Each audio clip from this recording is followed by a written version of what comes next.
देवाची ये द्वारी कीर्तनाची वारी. देवाची ये द्वारी कीर्तनाची वारी या भक्ती जागरात आपल्या सगळ्यांचं स्वागत. समतेची शिकवण आपल्या कृतीतून देणारे संत एकनाथ महाराज गोंधळ, भारूड, गवळणी, जोगवा या सगळ्याच्या साह्याने त्यांनी जनजागृती केली.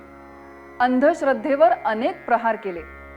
नामस्मरणाने ईश्वराची आराधना करण्याचा भागवत धर्माचा सोपा मार्ग दाखवला. म्हणूनच तर वारीमध्ये वारकरी जात पात धर्म हे सगळं विसरून एकरूप होऊन ईश्वर चरणी लीन होतात. याच एकनाथ महाराजांच्या अभंगाचं सार उलगडून सांगतायत आजचे आपले कीर्तनकार ठाणे येथील हरिभक्त परायण एकनाथ महाराज सदगीर. राम कृष्ण हरी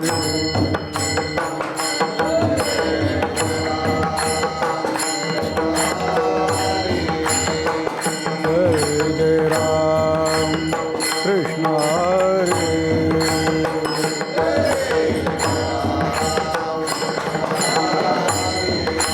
हरी जय जय राम कृष्ण हरी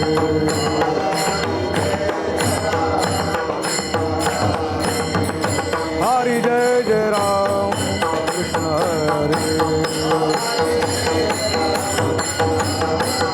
जय जय राम कृष्ण जय जय राम कृष्ण जय जय राम कृष्ण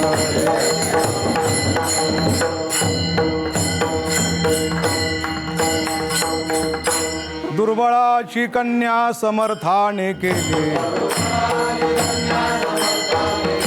दुर्बळाची कन्या समर्थाने केली. अवदशा निमाली दारिद्र्याची.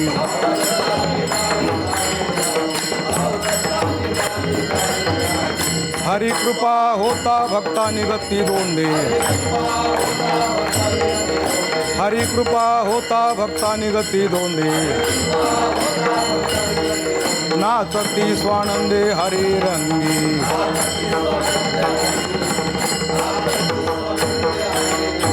देव भक्त दोन्ही एक रूप झाले. देव भक्त दोन्ही एक रूप झाले. मुळीची संचले जैसे तैसे.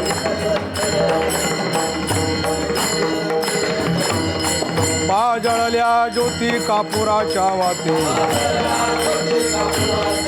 पाजळल्या ज्योती कापुराच्या वाती.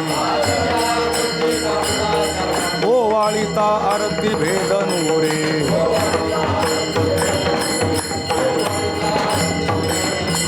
एका जनार्दनी कल्पशी मुराला.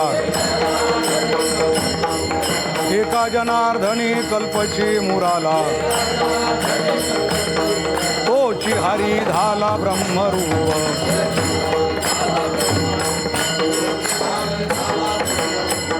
हरिमुखे गाता हरपली चिंता. हरिमुखे गाता हरपली चिंता. त्या नाही मागुता जन्म घेणे.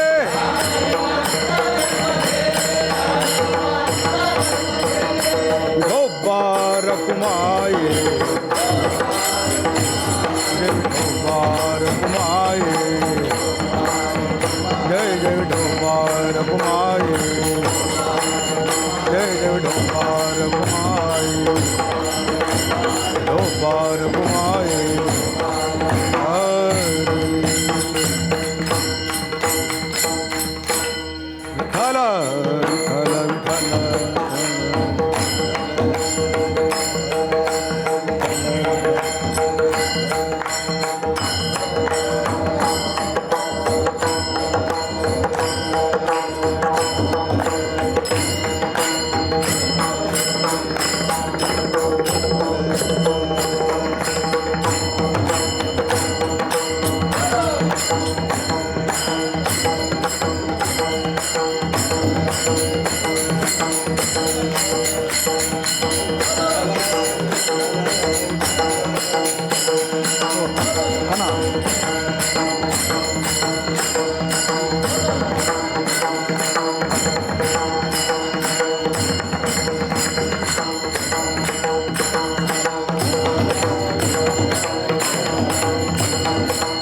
कुंडली गवरदारी विठ्ठल श्री ज्ञानदेव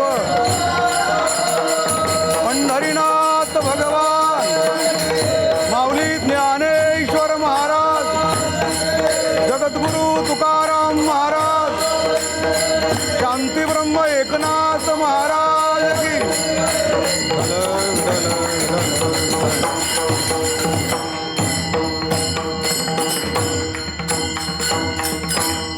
दयांचे केलिया स्मरण होय सकळ विद्यांचे अधिकरण तेची वंदू श्रीचरण श्रीगुरूंचे ते नमस्कारोणी आता दुर्बळाची कन्या समर्थाने केली अवदशा निमाली दारिद्र्याची हरिमुखी गाता हरपली चिंता त्या नाही मागुता जन्म घेणे.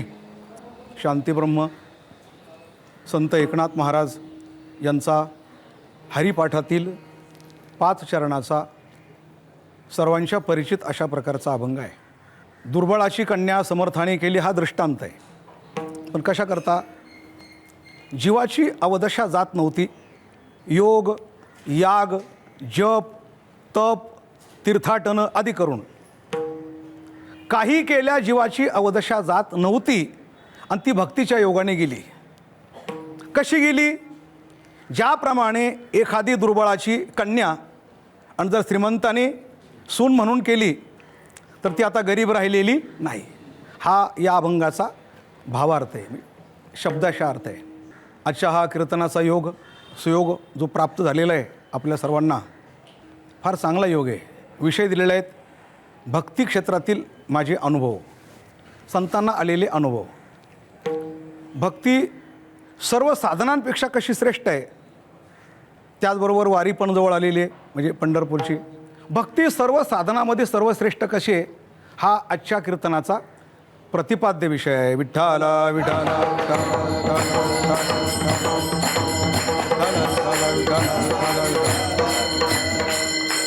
सर्व संत महात्म्याने अनादी काळापासून जीवाच्या उद्धाराचा ज्यावेळेला विचार केला त्यावेळेला त्यांच्या हे लक्षात आलं की सगळं उपलब्ध होतं, वेद शास्त्र पुराणं, पण जीवाला जी लागलेली अनादी परंपरा म्हणजे अविद्येची अज्ञानाची परंपरा ही काही जात नव्हती. एक बाजूला जीव जीवाच्या ठिकाणी अज्ञानी आहे, दुःखी आहे. दुसऱ्या बाजूला साधनं करणारे साधनं करतायत, तपस्वी तप करतायत, जपी जप करतायत, हठयोगी हठयोग करतायत. पण एक बाजूला त्यांचं हे कार्य त्यांच्यापुरतं चालू आहे. पण जीव जे संसारिक माणसं जे दुःखी ते दुःखी कायमचेच राहत आहेत.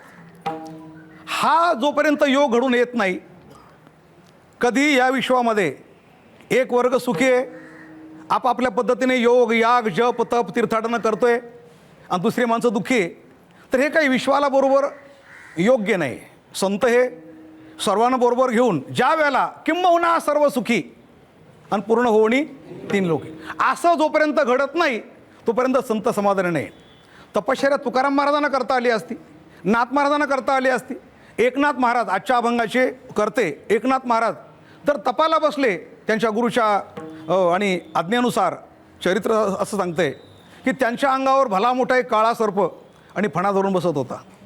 म्हणजे ही त्यांच्या तपाची पोच पावते की ज्या एकनाथ महाराजांना आपल्या अंगावर सर्प हो आणि रुळतोय सावली धरतोय हे पण ज्यांना खबर नाही एकनाथ महाराजांना हो, असे एकनाथ महाराज तपस्वी असताना सुद्धा त्यांनी केवळ 11 वर्ष होऊन काही दिवस झाल्यानंतर हो देवगिरीवर आपल्या गुरुकडे राहण्याचा जो कार्यक्रम म्हणजे दीक्षा घेतली हो, त्या ठिकाणी तो त्यांचा कालावधी संपवला, गुरुकुळातला कालावधी संपवला आणि गुरुच्याच आज्ञेने तीर्थयात्रा करायला गेले आणि त्यानंतर गुरुच्याच आज्ञेने हो गृहस्थी बनले.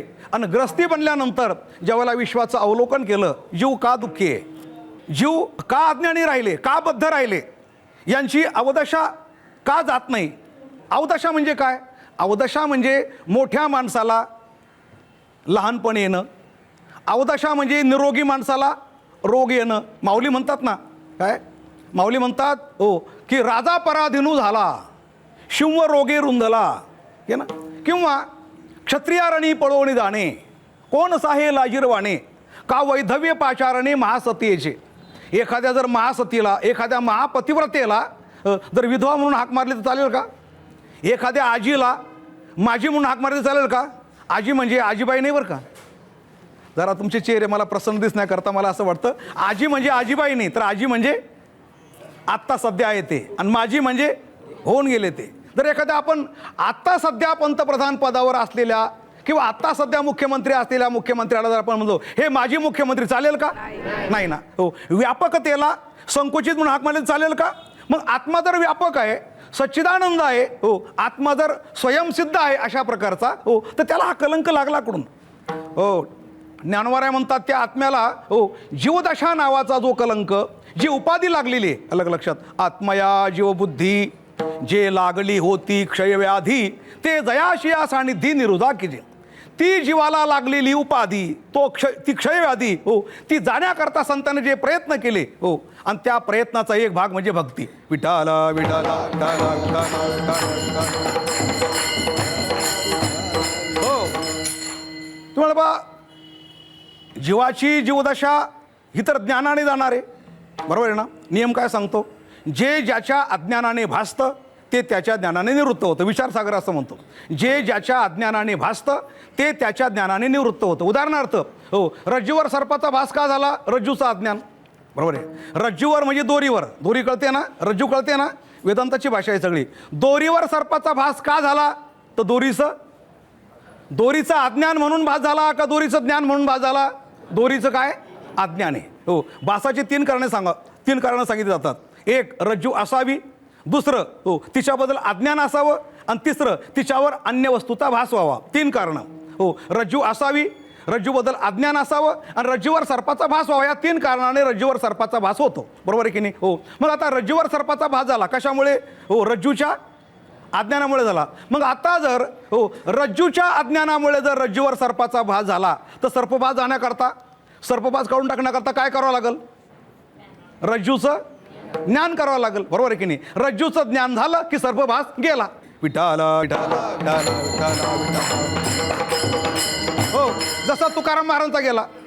तुकाराम महाराज म्हणतात रज्जूवर सर्पाचा भासावा, त्याप्रमाणे हे जगडंबर, हो, त्या भासाप्रमाणे सगळं. मग आता भास जाण्याकरता काय करावं लागेल? अधिष्ठानाचं ज्ञान झालं पाहिजे, रज्जूचं ज्ञान झालं पाहिजे. हो, हे जर खरं आहे, हो, तर जीवाची जीवदशा जाण्याकरता, जीवाची क्षयव्याधी जाण्याकरता, आजच्या अभंगाच्या अनुसरून सांगा जीवाची अवदशा जाण्याकरता जर ज्ञानाची गरज आहे, मग तुम्ही भक्ती काय आणली आणखीन, बरोबर आहे ना? तर नाथ महाराजांना हे सांगायचं आहे, हो, की जीवाची अवदशा ज्ञानानेच जाणार आहे, बरोबर आहे का ना? जीवाची स्वतःची व्यापकता, हो, ही, हो, ज्ञानामुळेच समजणार आहे. वस्तूचं ज्ञान ज्ञानामुळेच होणार आहे. हे जरी खरं असलं, पण ज्ञान घेण्याचा अधिकार जीवाचा नाही. ते ज्ञान प्राप्त करण्याकरता तुम्हाला कुठंतरी भक्तीची कास धरावी लागणार आहे. कारण भक्ती म्हणजे काय? लेकुरवाळी. लेकुरवाळी कळतं का?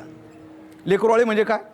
लेकुरवाळी म्हणजे ज्या भक्तीच्या पोटामध्ये ज्ञान आहे, वैराग्य आहे, सगळ्या प्रकारच्या गोष्टी आहे, तिला म्हणतात भक्ती. पुढे भक्तीने धरिले हाती आणि मागे ज्ञान वैराग्य धर्म येते. भक्तीच्या मागे ज्ञान वैराग्य सगळं मिळत असतं. म्हणजे जीवाला जरी ज्ञानाची गरज आहे, पण त्याला भक्तीच करावी लागणार आहे. हो, कारण भक्तीसारखं जगात श्रेष्ठ काही नाही. भक्तीचा अधिकार कुणालाही आहे, ज्ञानाचे अधिकारी कुणी नाही. कारण का? हो, तीन प्रकारच्या मुद्दे तुम्हाला सांगतो बघा. संसारामध्ये तीन अडचणी, कर्मठ्याला दोन अडचणी, ज्ञानाला एक अडचण, भक्ताला अडचणच नाही. उदाहरणार्थ, हो, संसारिकाला तीन अडचणी म्हणजे काय? कळावं लागतं, करावं लागतं आणि आदृष्ट अनुकूळ असावं लागतं. कळलं ना? संसार करायचं म्हणजे काय? पहिलं आधी कळावं लागतं, नंतर मग ते करावं लागतं आणि नंतर आदृष्ट अनुकूळ असावं लागतं. उदाहरणार्थ, वकिलाला वकिलकी पहिले कळावी लागते. बरं झालं, वकिलकी कळाली, अशी वकिलकी असते. हो, घरात बसला जमल का? मग वकिलकी करावी लागते, कळाल्यानंतर करावी लागते. प्रत्यक्ष कोर्टात जाऊन त्याला ड्युटी केली पाहिजे तर पैसा मिळेल, बरोबर आहे की नाही? उद्योग कोणताही असो, कळाला पाहिजे. हो, तुम्हाला धंदा कोणताही करायचा, कळाला पाहिजे, केला पाहिजे आणि मग आदृष्ट अनुकूळ असायला पाहिजे, बरोबर आहे की नाही? हो, आता आदृष्ट जर अनुकूळ झालं तर पैसे भराभर येतात कसे, आणि आदर्श जर प्रतिकूल झालं तर पैसे जातात कसे, याच्याकरता दोन गोष्टी सांगितल्या जातात. दृष्टांत आहे दोन. हो, म्हणजे आदृष्ट अनुकूल झालं, संपत्ती येते कशी? नारळातल्या पाण्याप्रमाणे. आणि आदृष्ट प्रतिकूल झालं, संपत्ती जाते कशी? हत्तीच्या पोटातील कवठातल्या घराप्रमाणे. दोन्ही दृष्टांत सांगतो. येते कशी? नारळातल्या पाण्याप्रमाणे. जाते कशी? हत्तीच्या पोटातल्या कवठातल्या घराप्रमाणे. ऐका, हो, नारळातलं पाणी, आता हा दृष्टांत कोकणवासियांना काही बा नवीन नाही. ते नारळात पाणी येतं कसं? न नारळात झाड पाहिलं तर आपण, हो, 100-150 फूट उंच, त्याच्या बाजूला जर 4 परस विहीर खोदली तर पाणी लागत नाही. नारळाच्या बुडाला विहीर खोदली तर 4 परत पाणी लागत नाही, पण नारळ झाडवरती 100-150 फूट उंच आहे हो, पण एवढ्या उंचावर ते नारळ आणि त्याच्यामध्ये काय पाणी. कसं काय आलं पाणी? नारळ काढणारा विचार करतो, नारळ काढायला वरती चढावं लागतं, नारळ तोडावं लागतं, देठाला पक्का असतं, ते काढल्यानंतर ते सोलावं लागतं. नारळातलं पाणी काढायला 1 तास जातो. पाणी काढणाऱ्याने विचार केला, नारळातलं पाणी काढण्याकरता जर 1 तास गेला तर भरणाऱ्याने कसं भरलं असेल? विठाला विठाला विठाला विठाला विठाला. हो, नारळातलं पाणी काढायला 1 तास गेला तर भरणाऱ्याने कसं भरला? म्हणून तर म्हटलंय हो, कोणाची करणी? हा, देवाची. मला तुमच्याकडून अपेक्षा होती. बरेच माणसं म्हणतात निसर्गाची करणी, आम्हाला मान्य नाही ते. विठाला विठाला विठाला विठाला. देवाची करणी है ना. आणि आणखी एक शब्द आहे देवाक करणी, असं काहीतरी म्हणतात ना. काय हरकत नाही बरं, कोकणातली भाषा ती. देवाची करणी आणि नारळात पाणी आलं. हो, नारळात पाणी आलं कसं माहिती नाही. तशी काही लोकांकडे संपत्ती येते कशी काय माहिती नाही बरं का. भराभर व्यवसाय करायला लागले, पैसे आले हो, कोणाचं बुडीत झालं यांच्याकडं सगळं हो, सुनबाई घरामध्ये तिला आई नाही, वडील नाही, सक्का भाऊ नाही, आलं सगळं. यायला लागलं तर कसं पण येतं बरं. पण जर जायला लागलं ना, नाही तोंड उतरू देऊ नका तुमच्या बरं का. जर संपत्ती जर जायला लागली तर कशी जाते? हत्तीच्या पोटातील कवठातल्या घराप्रमाणे. हत्ती कौट खातो अखंड, आणि दुसऱ्या दिवशी ते कौट अखंडच पडतं. आता बोलायला लावू नका मला, शेणामाई ते कौट अखंडच असतं हो, पण ते कौट हत्तीच्या पोटातून बाहेर पडलेलं पोकळ असतं. फोडून पहा कसं असतं. त्या कवठातला गर गेला कुठे? म्हणजे हत्तीला मिळाला, पण कसा मिळाला? कौट तर फुटला नाही, भेग तर पडली नाही, छिद्र तर पडलं नाही हो, पण कवठातला गर गेला कसा? म्हणजे हत्तीला मिळाला. अहो, हत्तीला काय मिळाला? आतापर्यंत तशा प्रकारचा कवठातला गर काढण्याकरता विज्ञानाजवळ सुद्धा कोणत्याही प्रकारची प्रक्रिया सिद्ध, लॅबोरेटरी कोणतीच नाही. तसा गर काढताय, फोडावं तरी लागतं, नाही तर त्याचा ज्यूस तरी काढ, पण तसा गर काढता येत नाही. ही किमया फक्त हत्तीच्या पोटामध्ये घडते हो, आणि हे फक्त आमच्या संतांना माहिती, अजून विज्ञानाला माहिती. ते डिक्सोरेवाले ना, त्यांनी फार पराक्रम केला. त्यांना आम्ही असं म्हणतो, तुम्ही तेवढं तुमचं सगळं झालं का मग आमच्याकडे या. आमच्याकडं अशा बऱ्याचशा गोष्टी आहे हो, की पोटामध्ये कोणी सांगितलेले सर्पा, बरोबर आहे ना हो. सर्पाची पिलं जन्माला येतात ना, जन्माला आल्याबरोबर ते पाळतात, कारण त्यांना माहिती आपली आई आपल्याला खाणार आहे. आता आपली आई आपल्याला जन्माला आल्याबरोबर खाणार आहे हे कोणाला माहिती आहे? पिलाला हो. शिकवलं कोणी त्याला? तो कुठल्याही क्लासला गेलेला, कारण तो अजून जन्मालाच आला नव्हता. पोटात कोण शिकवणार आहे का तुमच्याकडे शिकवणी एखादी?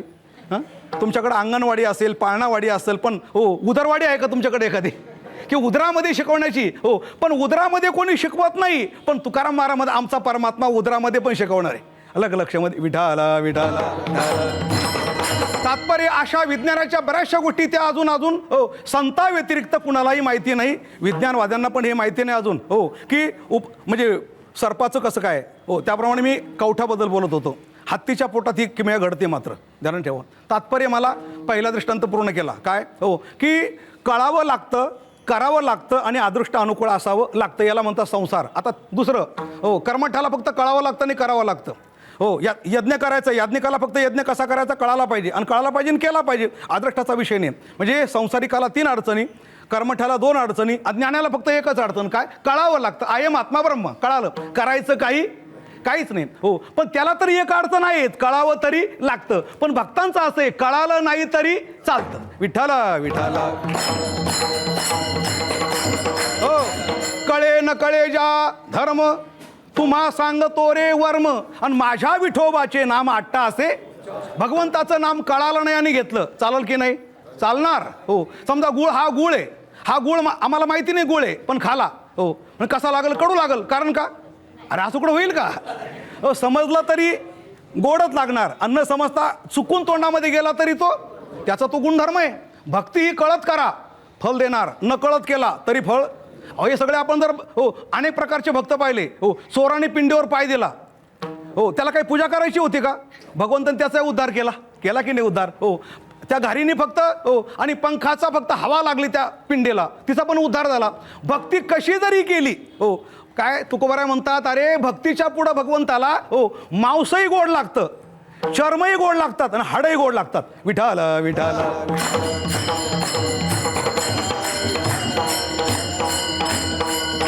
मांस चर्म हाड देवा अवघीची. आता मांस विकू लागला का नाही कोणाबरोबर? सजन कसा आहे बरोबर. हाडही गोड लागतात. हां, चोखवाची हाडं हो, पितंबरात घेतली की नाही. मांस चर्म हाड है ना. चर्म रंगू लागे भक्ती करा तुम्ही. हो, भक्ताच्या व्यवसायामध्ये जे काही असेल परमात्मा तुम्हाला प्रसन्न होणार, याला भक्ती असं म्हणतात. आणि अशा प्रकारची भक्ती सर्वश्रेष्ठ असल्यामुळे हो, त्या भक्तीनेच फक्त अशी किमया घडू शकली की अनादी काळापासून जीवाची अवदशा जात नव्हती आणि ती भक्तीमुळे गेली. भक्ती सर्वश्रेष्ठ आहे, भक्ती सर्वांना बरोबर घेऊन चालणारी आहे. हो, नाहीतर कुठे तुम्ही प्रॅक्टिकली पाहा ना तुम्ही. जर या ठिकाणी माणसं जर योगाला बसले तर किती बसतील? एखादा अर्धा है ना. तपाला बसले तर किती बसतील? एखादा अर्धा. जपाला बसले तर एखादा अर्धा. पण भजन करायला बसले तर हो, भजन येते. हो, आता भजन म्हणजे काय माहिती का? वेडे वाकुडे गाईन आणि परी तुझाची, भगवंताला ते सगळं आवडतं. हो, भक्तीमध्ये तुम्ही जसं कराल तसं. परमात्मा कसं आहे माहिती का? योगाची खोड काढतो, तपस्व्याची खोड काढतो. हो, पण भक्ताची खोड नाही काढत. याज्ञिकाला थोडं कमी पडलं ना, तुमचा यज्ञच बरोबर झाला नाही, दिशाच बरोबर नव्हती, ब्राह्मणाकडून मंत्र चढला हो, आणि तुमची जागा चांगली नव्हती आणि अपुरच पडलं आणि फारच झालं. अहो, काही पण चुका काढतो परमात्मा आणि त्याचा यज्ञ बाद करतो.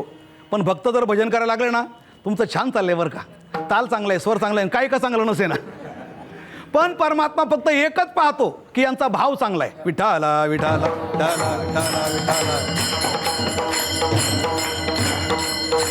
बोराची काय गोड होते का? हां, बोरे शिबरीची बोरे, भोरे काय भिल्लटीची. हो, कुठं चांगली होती ती. म्हणजे परमात्मा फक्त भक्ती पाहतो, भक्तीच्या पुढं बाकी काही पाहत नाही. म्हणून सर्वांनी करावं अशा प्रकारची भक्ती असते. आता भक्तीबद्दल सर्वांची मतं आहे. गर्गाचार्य काय म्हणतात, व्यास काय म्हणतात, सनकादिक म्हणजे सनतकुमार काय म्हणतात भक्तीबद्दल. हो, नारद काय म्हणतात. हो, सर्वांची प्रत्येकाची मतं आहे. आपण नारद भक्तिसूत्र जर आपण पाहिलं ना, नारद भक्तिसूत्रामध्ये प्रत्येकाने भक्तीच्या केलेल्या व्याख्या आहेत. पूजादिश्व अनुराग हा व्यास म्हणतात, कथादिश्व अनुराग हा गर्गाचार्य म्हणतात, पूजादिश्व अनुराग हा व्यास असं म्हणतात. ते सनकादिक म्हणतात स्वयंफल स्वरूपेती, स्वयंफल देणारी अशा प्रकारची भक्ती. हो, असं कोण म्हणतंय? सनकादिक म्हणतात ते. हो, आणि नारद म्हणतायत, नारद स्तुतदर्पिता खिलाचारता तद्विस्मरणे परम व्याकुलतेती इति नारद. हो, नारदाने केलेली भक्तीची व्याख्या प्रत्येकाने भक्तीची व्याख्या केलेली आहे. हो, भक्ती म्हणजे काय? हो, अनन्यता. भक्ती म्हणजे काय? भक्ती म्हणजे मानवाच्या जीवनामध्ये असलेली स्वाभाविक क्रिया. आईला मुलावर प्रेम करण्याकरता कुठं क्लास घ्यावा लागतो का? नाही म्हणे, ती मुलाला सांभाळत नाही म्हणे का, तिने कुठं क्लासच घेतला नाही. अरे क्लास कशाला घ्यायला पाहिजे? आपल्या मुलावर प्रेम करण्याकरता आईला कुठे शिकवण्याकरता जावं लागत. बस अशा प्रकारचे मनुष्य जात सकळ आणि स्वभावता भजनशिळे. भक्ती शिकावं लागत नाही. अलग लक्षामध्ये. हो, भक्ती ही माणसाची स्वाभाविक क्रिया आहे. भक्ती म्हणजे काय? भक्ती म्हणजे अनन्यता. आणि अनन्यता म्हणजे काय? अहो, अनन्यता म्हणजे मला सांगा कशी स्वाभाविक क्रिया असं बघा. इकडं दिवाळीचा सण आला हो, आणि आईने मुलीची आठवण काढली. दिवाळी 8 दिवस आहे. मुलाला सांगते अरे आता सण जवळ आला, गंगूला आणायला गेलं पाहिजे. इकडं आईने मुलीची आठवण काढली की तिकडे मुलं. ऐकलं ना सर्वांनी? याला काय म्हणतात? लागली की नाही. आता हे कसं कनेक्शन आहे बघा. तिकडं त्या मुलीला सासरी हो, ज्यावेळेला अशी गुचकी लागते ना, त्यावेळेला ती आता ती सासरी असते, तिला त्याचा देर म्हणा किंवा कोणीतरी म्हणतो वहिनी पाणी पी, काय झालंय तुला गुचकी का लागते, पाणी कमी पिलं. नाही असं नाही म्हणे. मग का दिवाळी 8 दिवस राहिली, माझ्या आईने आठवण काढली असेल. ती ज्यावेळेला असं म्हणते ना, माझ्या आईने आठवण काढली असेल, ते लगेच आईला इकडं. आईने आठवण काढल्यानंतर मुलीला गुचकी कशी लागते, मुलीने आठवण काढल्यानंतर आईला गुचकी कशी लागते, याचं नाव भक्ती. विठाला विठाला विठाला विठाला विठाला. हो, तुकाराम महाराज म्हणतात ज्या अर्थी माझं मन उद्विग्न झालंय त्या अर्थी परमात्म्याने माझी आठवण काढली असेल. भगवान परमात्मा म्हणतात ज्या अर्थी हो मला बरं वाटत नाही त्या अर्थी नामदेव माझी कुठंतरी आठवण काढत असायला पाहिजे. याला काय म्हणायचं? रुक्मिणी म्हणते देवाला, अहो तुम्हाला घाम काय येतोय, हो काय झालं, तुमचं मन उद्विग्न का झालं? परमात्मा म्हणजे सुखाचा सागर है ना, सर्व सुखाचे आगर, आणि तो हा उभा. मग सुखाचे सागर असून त्याला का उद्विग्नता निर्माण झाली? रुक्मिणी म्हणते काय झालं, पाणी आणू का, काय काय तुमचं काय बिघडलं काय? म्हणजे सगळं बरोबर आहे, पण माझा नामदेव तीर्थयात्रेला गेल्यापासून हो आज मला असं वाटतंय कुठंतरी माझा नामा संकटात सापडला असला पाहिजे, त्यामुळे माझं मन बेचैन झालंय. म्हणजे संकटात कोण पडलंय? नामा. आणि बेचैन कोण झालं? देव. याचं नाव भक्ती. विठाला विठाला विठाला विठाला विठाला. हो, देवभक्ताच्या खुणा असतात. अलग लक्षामध्ये देवभक्ताच्या या प्रकारच्या खुणा असतात. ते फक्त भक्तीच जीवाला उद्धार करण्याकरता योग्य आहे. हो, भक्तीतच ते सामर्थ्य आहे. भक्ती म्हणजे हो अनेक प्रकारच्या ज्या व्याख्या केलेल्या आहेत. आता संकाधिक काय म्हणतात? स्वयंफल स्वरूपे येते. भक्ती ही स्वयंफल देणारी आहे. स्वयंफल म्हणजे काय? हो, बाकीचे साधना फल देतात बरं का, पण ते कसं आहे, उदाहरण सांगायचं म्हणजे हो, तुम्ही कोणातरीकडे कामाला आहे, हो, मालक कुठंतरी गेलेलं आहे आणि तुमच्या घरी पाहुणा आला, पण तुम्ही तिथं नाव नोकर आहे, तुम्ही तिथं नोकर आहात आणि तुमच्या घरी पाहुणा आला, हो, तर त्या पाहुण्याला पाहुणचार तुम्ही स्वतः करणार का मालकाला विचारावं लागेल? मालकाला विचारावं लागेल. तसे सगळे साधन आहे. अलग लक्षात, परावलंबी. हो, तुकोबारा म्हणा ना, दासीचा पाहुणेर उखिते आणि धनी देईल आपुल्या हाते. हो, परावलंबी नाही आहे. भक्ती म्हणजे स्वावलंबन आहे. भक्तीत स्वावलंब कसं आहे? स्वयंफल स्वरूप हा. असं का म्हटले? शिंवाची शिकार आणि पारध्या शिकार, दोन शिकारी असतात है ना. शिंव पण शिकार करतो आणि पारधी पण शिकार करतो. पण शिंव कशी शिकार करतो? पहिला पारधी सांगतो. पारध्याला शिकारीला निघताना काय काय घ्यावं लागतं माऊलीला विचारा. ज्ञानेश्वरी उघडा आपण, काय म्हणतात माऊली? पाशिके, पोती, वागुरा, सुने, ससाने, चिकाटी, खोचरा आणि घेऊन निघती डोंगरा पारधी जायचे. काय काय आहे पारध्याजवळ? ऐकलं का? राहिलं का ध्यानामध्ये? माऊलीने कुठं पारधी पाहिलं मला माहिती नाही बा. पारधी मी पाहिले. पारध्यांबरोबर आम्ही मैत्री केली. अलग लक्षात, रानात राहत होतो ना, गाय वळण्याकरता पारधी यायचे. हो, आता नवीन लोकांना पारधी समजून सांगावं लागणार आहे. फक्त पुस्तकात पारधी. कारण मुंबईच्या लोकांना कसं असतं माहिती आहे का? जर लहानपणाला विचारलं, बाळा दूध कोण देतो? म्हणे दूध भैया देतो. दूध गाय देते हे माहिती नाही. हो, म्हणजे मुंबईत तर पारधी कसा राहतो रानामध्ये. हो, पण अशा प्रकारचा पारधी बरं का, विठाला विठाला विठाला विठाला विठाला. ज्यावेळेला शिकार करतो त्यावेळेला पाशिके, पोती, वागुरा, सुने, ससाने, चिकाटी, खोचरा की झाले? 6. आणि घेऊन निघती डोंगरा पारधी जायचे शिकार करण्याकरता. त्यापैकी एक कोणतं तरी साधन जर कमकुवत झालं तर ऐन वेळेला शिकार हातातून जाऊ शकते, नाकारता येणार नाही. बाकीचं कशाला? सुने, सुने म्हणजे कुत्र. हो, ऐन शिकाराच्या वेळेला जर कुत्र्याने मदत केली नाही तर शिकार, म्हणून ती म्हण तयार झाली, शिकार की बखत और कुत्ते को पिशाब. शिकार की बखत और कुत्ते को पिशाब. होऊ शकतं ना असं. हो, तर संतांना असं म्हणायचंय, आमची भक्ती अशा प्रकारची नाही, पारध्याच्या शिकारी सारखी आमची भक्ती नाही. आमची भक्ती म्हणजे शिव शिकार करतो त्याप्रमाणे आहे. विठाला विठाला. हो, आता शिव कसा शिकार करतो?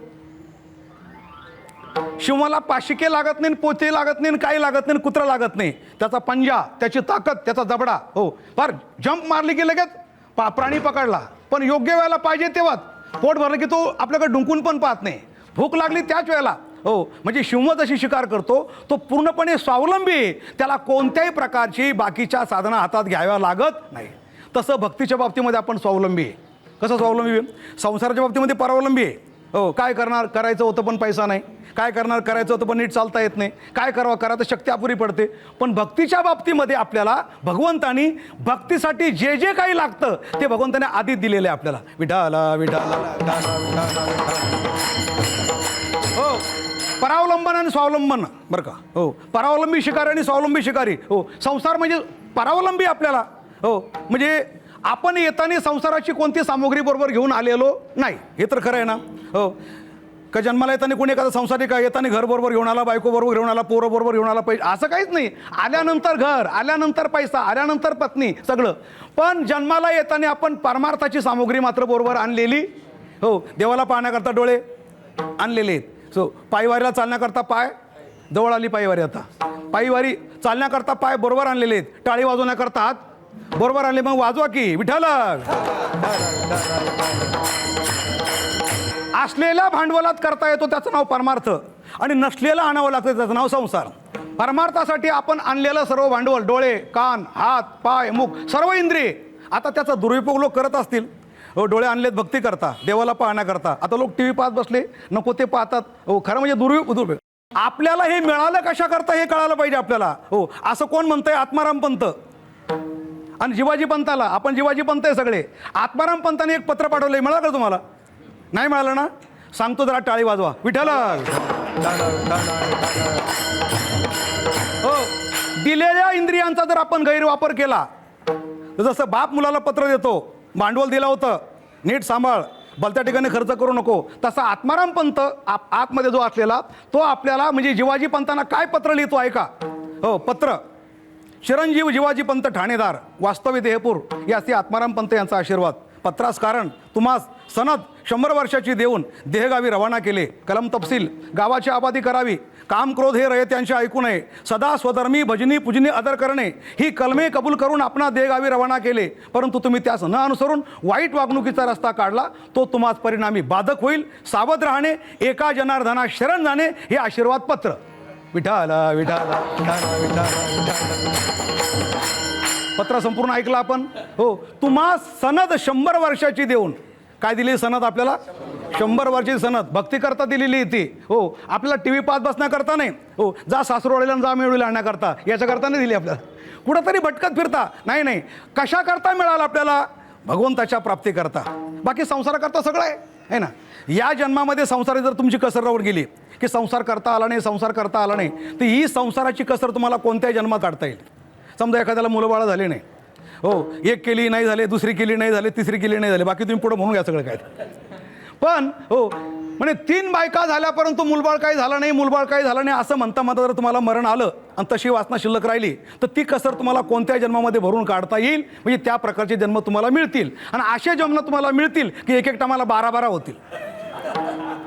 डुकराला किती होतात, कुत्र्याला कोंबडीला काही कमी होतात का? मुर्गी के तो पुत घनो आगे पिछे थाट, कोई चिल्ली ले गई कोई बिल्ली ले गई. मुलाची वासना शिल्लक राहू देऊ नका, इंद्रियांचा गैरवापर करून होऊ देऊ नका. तुम्हाला जर हो हे इंद्रिय जर परमार्थासाठी दिलेलं आहे तर परमार्थच करा. विठाला विठाला विठाला विठाला विठाला. हो, आणि अशा प्रकारे परमार्थासाठी दिलेले इंद्रिय सगळे हो ते भक्ती करता दिलेले. आणि म्हणून ज्या वेळेला हो की मनुष्य भक्ती करतो या इंद्रियांच्याद्वारे, त्यावेळेला हो भगवान त्यांना प्रसन्न होतो. हा भक्ती वारकरी संप्रदाय हा भक्ती संप्रदाय आहे. ध्यानात ठेवा, भक्तीला प्राधान्य येते. संत महात्म्यांनी सांगितलेलं आहे ते सगळं बाकी तुमचं कचट तप खचट तप गजड तप गजड तप तिकडं करत बसा, बरं का. तुमचे घटतंतू पटतंतू वेदांत तुम्ही करत बसा. हो, पण आम्ही काय त्या वाट्याला जाणार नाही. काय ते घटतंतू पटतंतू लोकांना कळतात कुठे? हो, काय लोक भटकत फिरा भटकत, काय हरकत नाही. भक्ती सर्वश्रेष्ठ आहे. भटकणाऱ्यांना काय म्हणतात? काय तीर्थामध्ये काय? हां, तीर्थामध्ये कबीर महाराज म्हणतात काय? जत्रा में फत्रा बिठाया. जत्रा में फत्रा, फत्रा म्हणजे काय? दगड. कुठे? जत्रा में फत्रा बिठाया और तीर्थ बनाया पाणी. अरे दुनिया भाई दिवाणी, सब पैसे की दुधाने. नुसती पैशाची उधळपट्टी, दुसरं काय नाही. ट्रॅव्हल्स निघाली, चालले फिरायला. काशीला गेले होते, परत चाललो म्हणे, कारण याच्यामध्ये सुखसुविधा फार आहे म्हणे. AC गाडी आहे फिरायला. आता ही हो जर सुखसुविधा तुमच्याकडे आहे, मला सांगा, ही ट्रिप आहे का सहल आहे का तीर्थयात्रा आहे? हा नाद लागले माणसाला परमार्थाचे, म्हणजे तीर्थयात्रेचे नाद लागले. नाद हो 5 नाद आहे. काही लोकांना छंद असतो, काही लोकांना नाद असतो, बरं का. हो, आणि काही लोकांना चाळे असतात. सांगू सगळ्यात काय चाळे लागले लोकांना? मी पहिले चाळे सांगतो बघा. हो, एकंदर 9 चाळे बरं का. मोजा सगळे, बोलायला लावू नका नुसतं मला. 9 चाळे कसे बघा.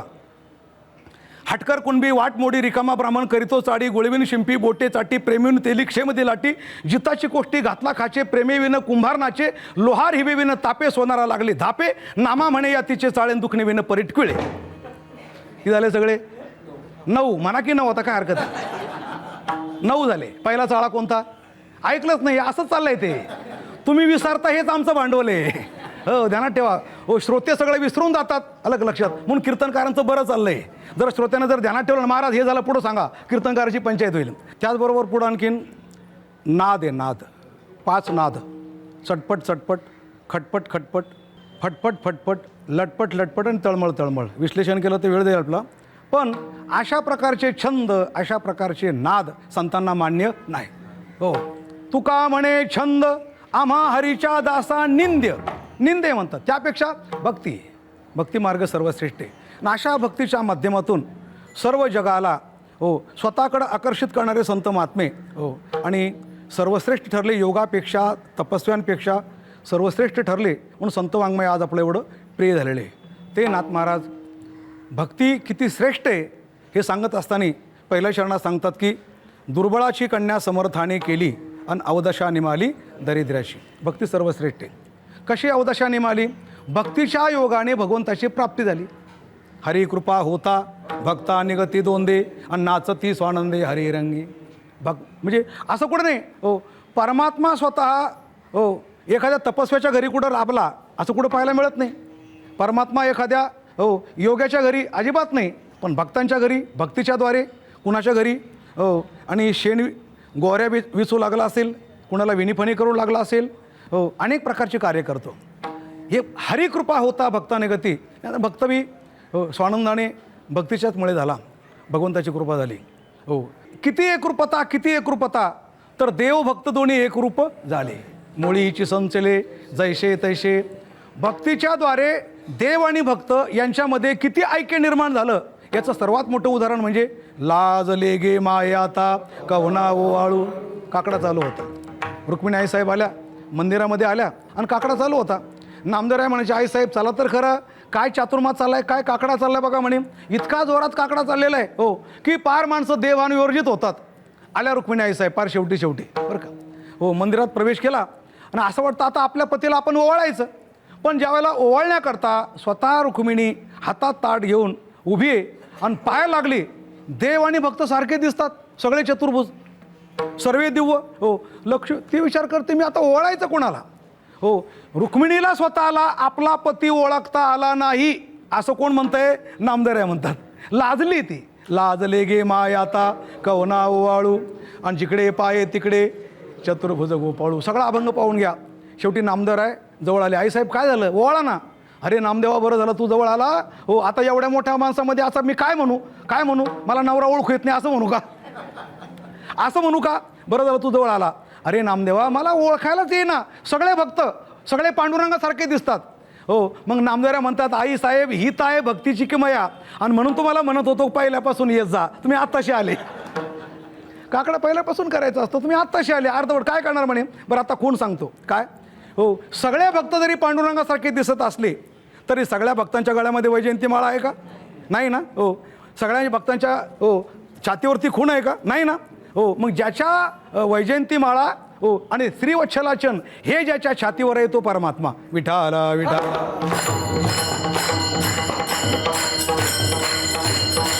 पाजळल्या ज्योती कापुराच्या वाती आणि ओवाळीता आरती भेदन. एकरूप झाले. एकनाथ महाराज म्हणतात, हाच आहे जीवाचा खऱ्या अर्थाने हो स्वतःचा कल्प. काय हो असं म्हटलंय. 4 प्रकारचे प्रळय सांगितले जातात. नित्य प्रळय, नैमित्तिक प्रळय, प्राकृतिक प्रळय आणि अंत्य प्रळय. हो आता याचं विश्लेषण करायला श्रीमद भागवतामध्ये सगळं हो 12 स्कंदामध्ये.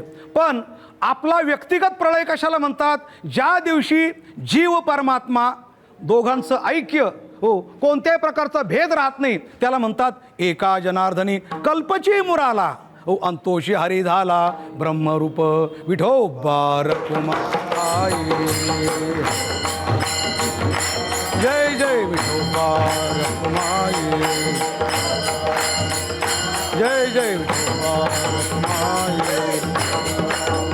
जय जय विठोबा रखुमाई.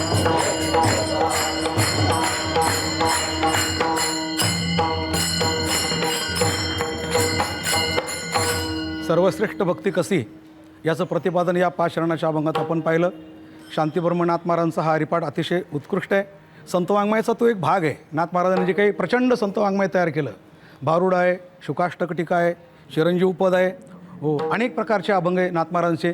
त्यापैकी हरिपाठ नामस्मरणासाठी नामाचं महत्त्व सांगण्याकरता त्यांनी तो तयार केला आणि त्याच्यामधला हा सुंदरपैकी अभंग होता. तर भक्ती सर्वश्रेष्ठ आहे आणि भक्तीच्याद्वारे हो उभा महाराष्ट्रामध्ये पूर आलेला आहे ना. महाराष्ट्र म्हणजे काय हो, तर महाराष्ट्राच्या चांगलेपणाचं श्रेय जर कोणाला द्यायचं असलं असं वाटलं ना, बिहारपेक्षा UP-पेक्षा हो की अख्ख्या संपूर्ण भारतात जेवढे राज्य आहे त्या सर्वांपेक्षा महाराष्ट्र काही आगळा वेगळा आहे. महाराष्ट्राकडे निघालेला माणूस काय म्हणतो ज्यावेळेला हो आणि महाराष्ट्रात माणूस निघतो ना, चला आता आपण एका जागृत मुलगात चाललो आहे. कुठं चाललो आहे, जागृत मुलक. कारण ज्ञानोबा तुकाराम महाराज या ठिकाणी झाले, हा जागृत मुलक आहे महाराष्ट्र. हो अतिशय उत्कृष्ट असा. आता प्रत्येक राज्याला मुख्यमंत्री आहे, प्रत्येक राज्यात सगळं विधानसभा आहे सगळं, पण महाराष्ट्र इतकं नाही कुठं काही. तर महाराष्ट्राच्या चांगलेपणाचं श्रेय तुम्ही नेत्यांना द्याल का संतांना द्याल, आहे ना. संतांनी महाराष्ट्र घडवला. हो तळागाळापर्यंत संत महात्म्यांनी पिटू भक्तीचा डांगोरा, कळी काळा असती दरारा. तळागाळापर्यंत संत पोचले. हो तळागाळापर्यंत जपी पोचू शकत नव्हते, तपस्वी पोचू शकत नव्हते, पण संत मात्र पोचले ते भक्तीच्या योगाने. आणि म्हणून आज महाराष्ट्र हो सर्व राज्यामध्ये हो काही आगळा वेगळा आपण पाहतोय. आणि अशा महाराष्ट्रात आपण जन्माला आलो. पांडुरंग परमात्मा उभा आहे, प्रतिवर्षी वारी होते नाही का. हो काय काशी आहे, गया आहे, मथुरा आहे. पण नामदेव महाराज म्हणतात हो जर वाराणसीला तुम्ही महिनाभर चाललात, गोदावरीला 1 दिवस चाललात, आणि पंढरपूरला पाऊल टाकलात. ऐकलं बरोबर आपण. वाराणसीला किती? 1 महिना. गोदावरीला 1 दिवस. आणि पंढरपूर एका पावलामध्ये जे प्राप्त होतं पंढरपूरला. आणि म्हणतं गात जागा गात जागा गात जागा गात जागा. गात जातानी कायिक तप, वाचिक तप आणि मानसिक तप घडतं. पायाने चालतो हे कायिक तप आहे, बरोबर आहे ना. वाचेने अभंग म्हणतो हे वाचिक तप आहे. हो. आणि मनाने काय चाललेलं असतं? चिंतन परमात्म्याचं. कायिक वाचिक मानसिक तिन्ही तप एकदम घडतात, त्याला म्हणतात पंढरपूरची वारी. आणि अशा प्रकारची पंढरीची वारी या महाराष्ट्रामध्ये बघा. आतापर्यंत महाराष्ट्रातले 7 प्रकारचे आश्चर्य मी एका टीव्हीवर ऐकलं होतं. 7 प्रकारचे आश्चर्य. त्यामध्ये अनेक प्रकारचे हो काही किल्ले आहेत, काही तळे आहेत वगैरे वगैरे वगैरे. पण त्या 7 आश्चर्यामध्ये हो मी एक नवीन आश्चर्य सांगतो बरं का. काय आश्चर्य सांगतो? हो एकच सांगायचं आहे मला. अरे एका मुलीच्या लग्नासाठी आपल्याला हो हजारो पत्रिका छापावं लागतात. प्रत्येकाला त्या घरी जाऊन द्यावं लागतात. परत फोन करावं लागतं. परत त्याच्यावर असं लिहावं लागतं जेवायची व्यवस्था आहे अलग लक्षामध्ये. हो तरी माणसं 1000 माणसं जमत नाही. 1000 माणसं जमत नाही. पण आमच्या माऊलीच्या पालखी सोहळ्याला ज्येष्ठवद्य अष्टमीला पावसाळा असून ऊन असून कोणाच्या जेवायची व्यवस्था चांगली होतेच असं काही नक्की नाही. तरी परंतु कुणाला पत्र नाही, कुणाला पत्रिका नाही, कुणाला या म्हणायचं काही कारण नाही. कोणत्याही प्रकारचं आमंत्रण नसताना ज्येष्ठवद्य अष्टमीला प्रस्थानच्या दिवशी आळंदीला लाखो वारकरी येतात. हे महाराष्ट्रातलं पहिलं आश्चर्य आहे. सर विठाला विठाला विठाला हो ही भक्ती आहे. हो भारतामधून संत महात्म्यांनी हो हे सगळं केलेलं कार्य हे अजरामर कार्य आहे. आणि या कार्याच्या माध्यमातून आज ना उद्या भारत हा विश्वगुरू होणार आहे एवढं बोलून माऊलीचं भजन घेतो. ज्ञानेश्वर माऊली ज्ञानराज माऊली तुकाराम.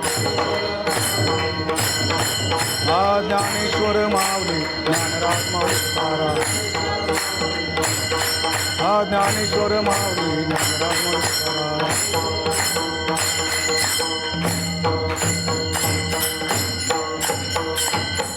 विठ्ठल जय जय विठ्ठल जय विठ्ठल जय जय विठ्ठल. हा बोलिलेले गुरे वेडी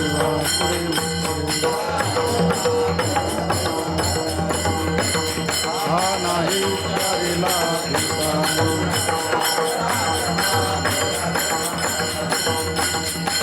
म्हणे ज्ञानेश्वरा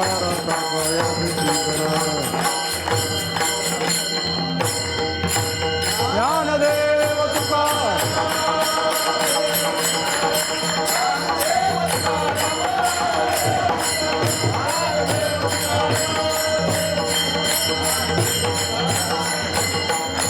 तुकाराम.